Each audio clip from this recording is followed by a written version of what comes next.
Hello সম্মানিত দর্শক, দেশ কিংবা দেশের বাইরে যারা আছেন সবাইকে জানাই আন্তরিক শুভেচ্ছা ও অভিনন্দন। দর্শক, আমরা এখন অবস্থান করছি পঞ্চগড় জেলার বৃহত্তম শুকনো মরিচের হাট, যা ঝোলাইহাটে। দর্শক, এই হাটটি সাধারণত সপ্তাহে 2 দিন বসে, শনিবার ও মঙ্গলবার।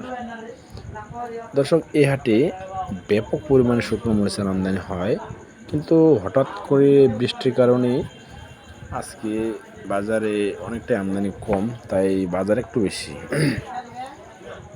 দর্শক, এই হাটে সাধারণত 4 ধরনের শুকনো মরিচ পাওয়া যায়, যেমন দেশি কারেন্ট মরিচ, জিরাবিন্দু মরিচ, মোটা মরিচ ও সেকা মরিচ। দর্শক, আপনাদের যদি 100% কোয়ালিটি সম্পূর্ণ শুকনো মরিচ লাগে, অথবা আপনারা সরাসরি কৃষকের কাছে শুকনো মরিচ সংগ্রহ করতে অথবা কুরিয়ার ও কন্ডিশনের মাধ্যমে শুকনো মরিচ নিতে যোগাযোগ করুন সমৃদ্ধি ট্রেডার্স, ঝোলাইবাজার, পঞ্চগড় সদর, পঞ্চগড়।